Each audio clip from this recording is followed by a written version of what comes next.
what is going on in Nigeria now is sad, because this is a country that is blessed. We have had this crude oil since Solibre. We don't have any functional refineries. We import petroleum products. We don't even have the technology.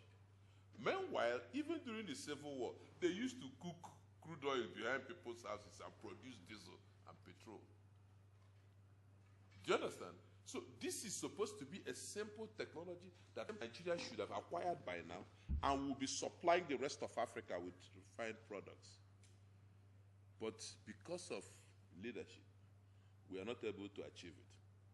So what we are saying in effect is that there shouldn't be any issue of subsidy in this country, because we produce this crude oil. We can have refineries all over the place. Do you understand? And it is sad that there is speculation that there are some underhand dealings in the importation of these products, and nobody has been prosecuted. Do you understand me? And then it is easy for government to say, okay, we scrap these people who are bringing in these products and do government-to-government purchase. Do you understand me? So that while they are doing that, refineries are being built all over the place. But before you know it, okay, let us take, for example, what happened in the communication sector, telecommunication sector. When MTN came, you remember what happened?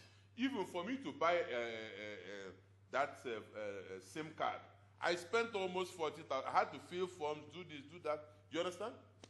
But now, my card is free. They gave it to me free because competition has come in. That is what I foresee that will happen in the petroleum, in the downstream sector.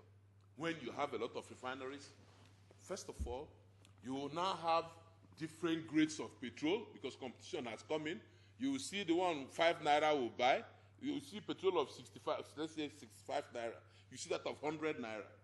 Do you understand me? It's different grades of petroleum products. So, and then like, the big ones can now start exporting. Millions of jobs will be created. That is what the regulation is all about. Do you understand? With Nigeria, we have suffered a lot. We are supposed to have made multi-millionaires, several of them out of this our natural resource. But what do you know that we pay for crude oil to go out? Freight. We pay insurance for this product to go out. When it is coming in, we pay transport.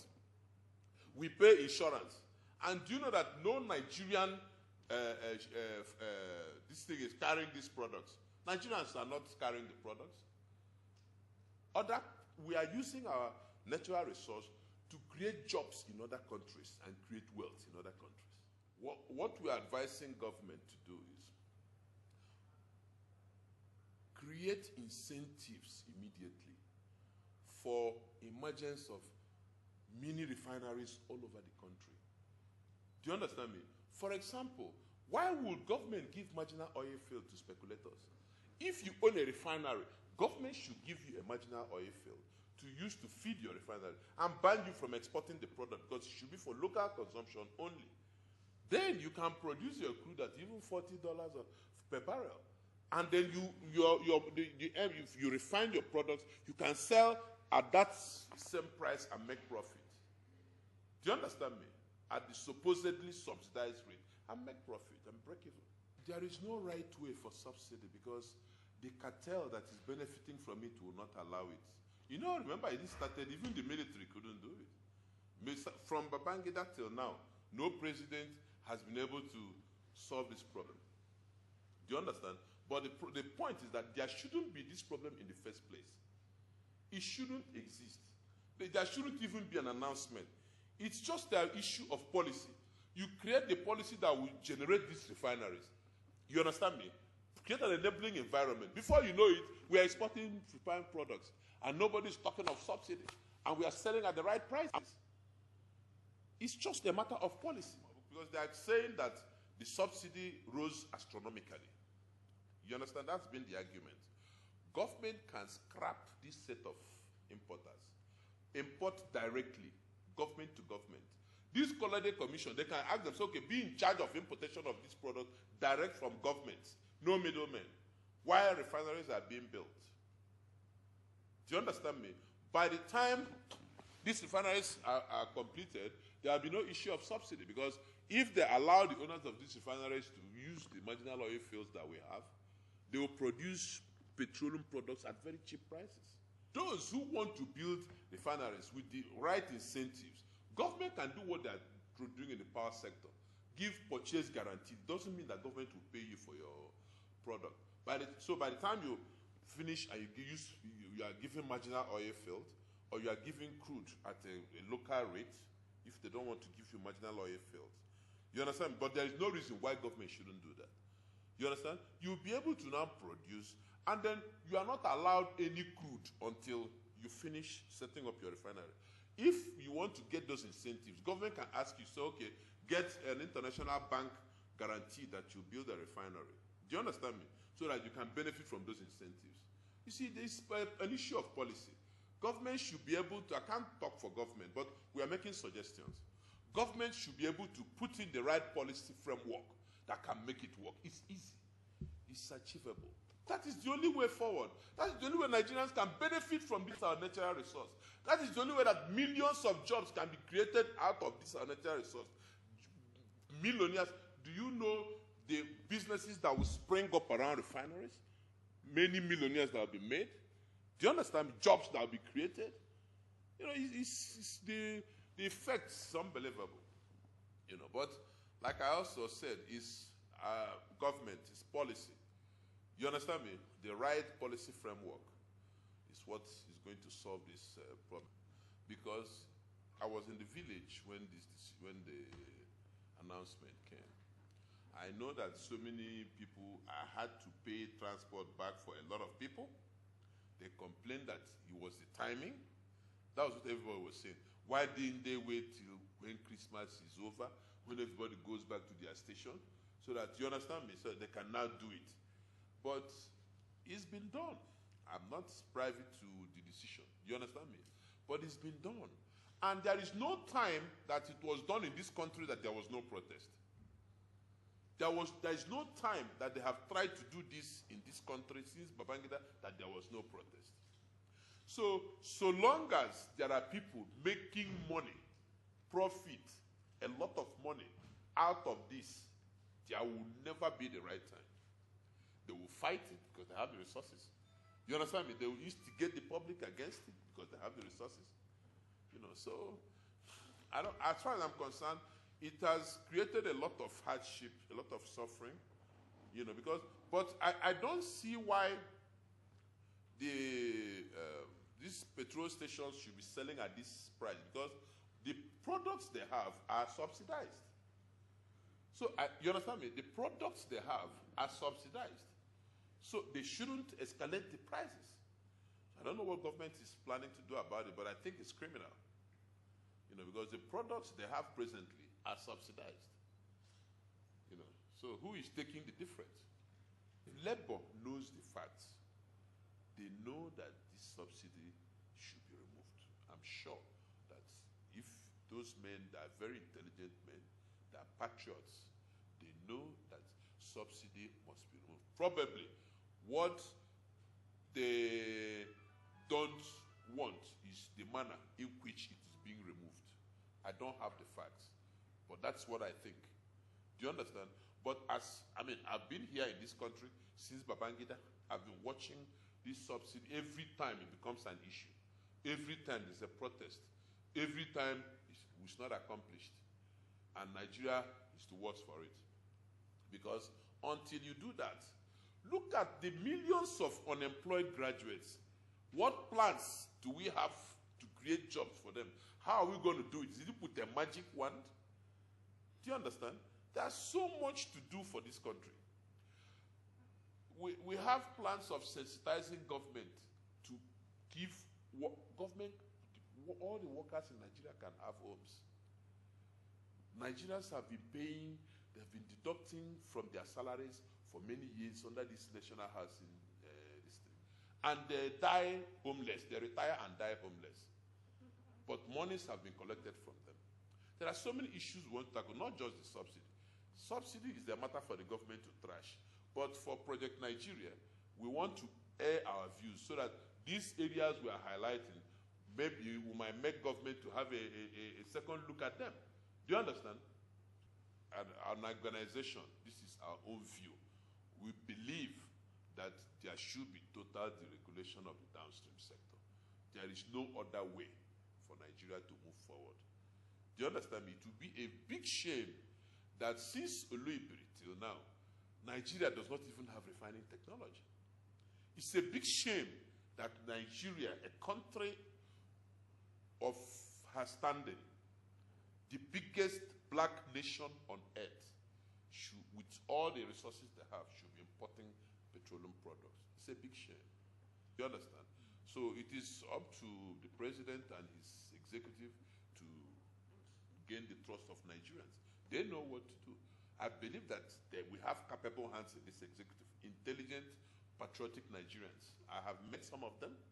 I've interacted with them. I'm confident that they will come up with something. And you know, this subsidy we are talking about, if it is withdrawn, it goes into the federation account. Do you understand me? States will take their share, local governments will take their share. So what we need to do, our focus as Project Nigeria, is to make sure that there is financial autonomy for state legislatures in this constitutional amendment that is coming, so that these governors can be checked. Do you understand me? And then also financial autonomy for local governments. Financial and political autonomy for local governments, so that these people can be checked. You know, so if we don't do that, we don't have democracy. Everything we are talking, Jonathan can't go and tell a governor how to invest the money that's accrued from this withdrawal. If you understand me, he can't tell a local government chairman, but a governor can tell a local government chairman. You see, governor can decide how the money. In fact, governor can take money from one local government and put in another, which is unconstitutional. You understand me? Those resources for those particular local governments are guaranteed by the Constitution. But because there is no financial autonomy, there is no political autonomy for local governments, they don't have a say. So these are the things we must ensure that we achieve in this constitutional amendment. You know, you can now give government ideas that are workable and they implement it. We have to concentrate on the constitutional amendments. That is the key, because a lot of waste is going on. Do you understand me? And then the political structure we have, especially the third tier of government, is, I mean, it makes nonsense of everything. A local government can build hospitals, secondary schools, roads within 4 years tenure. Do you understand? But if you go around from Obasanjo's till now, since this political dispensation took off, from about 1999, right, up till now, that we had in this local government system. Go around, go and check. There are places where probably they haven't even built one classroom. And check the amount of money that the Constitution has given that local government. You will not have anything to show for it. So what we need actually are to create it. We have the Freedom of Information Act, right? Journalists are supposed to have information, demand for information and get it. Expose all this corruption. I'm not a journalist. In fact, I'm trying to become a journalist. I want to see, if God gives me money, I want to own a newspaper, to be able to say these things myself if nobody else wants to say them. Do you understand? So we have to put structures. Do you know, I believe that Caucasians are the most violent people on the face of the planet because they manufacture the atomic bomb, hydrogen bomb, all the weapons of mass destruction. But what keeps them in check is the rule of law. Do you understand me? So when Jonathan, I believe, he believes in the rule of law. You know, Nigerians are used to military dictatorships. So these things, what he's doing is new to them and strange. You understand? That's why when I hear somebody say, why have they not arrested all these Boko Haram people? Who is Boko Haram? What evidence do you have? Do you understand? Why have they not jailed this governor? What evidence do you have? Do you understand? So we need journalists. It's the media, investigative journalists. We need heroes who will come expose this rot, and heroes in the police. You understand? Who will investigate whatever the investigative journalists have found. Prosecutors. Jonathan cannot be everybody. He's only the president, and all these people, we all have to work together to have a good country and a great country. But I have confidence. I have confidence in this country. So let us lay the structures. The structures. You understand? You know South Korea. The man, the president who started the cleansing of South Korea, he ended up in jail. The president who jailed him, his son ended up in jail. Do you understand? For corruption. So it is when you lay structures, the rest gradually, things will take care of themselves. But you must have the proper structures. Nobody is above the law in this country. Our former president, Obasanjo, was jailed by Abacha. Yaradua even died Abiola died in prison. This country, I have confidence in this country. Right now, the former speaker is being tried. Do you understand? So nobody is above the law. So probably government is doing their investigation. Are you following me? If there are people who really stole money, they should be brought to book. If there are people who diverted products, they should be brought to book. I'm sure government is doing something about it. I don't have security information of Boko Haram. But government should equip the police thoroughly. In fact, we need, I don't know how to put it, we need to retrain our policemen. We need to encourage our policemen. Like, I saw a policeman in Akwanga one day. I went to his house. This policeman was living in one room. He used bedsheet to separate, to share the room. His children sleep on one side of that bedsheet. He sleeps on the other. There was a stove at the corner. And this man is armed. Do you understand? He's armed. And then he is probably guarding a governor who has a large entourage. Are you following me? Or he's guarding a minister. You understand? And he sees the way these people in government are living. So how can he be dedicated to his work? You transfer him, he doesn't know whether his family is safe because they don't have any accommodation. Do you understand? How can these people fight crime? How can they fight Boko Haram? Boko Haram, some people are sponsoring these things. They can even offer them more money and they turn and become Boko Haram. So government should look at the structure of security organizations in this country, the caliber of people that go into it, and then also provide adequately for them so that they can do this job and do it well. My message is that Nigerians should focus on this constitutional amendment so that we can have proper structures.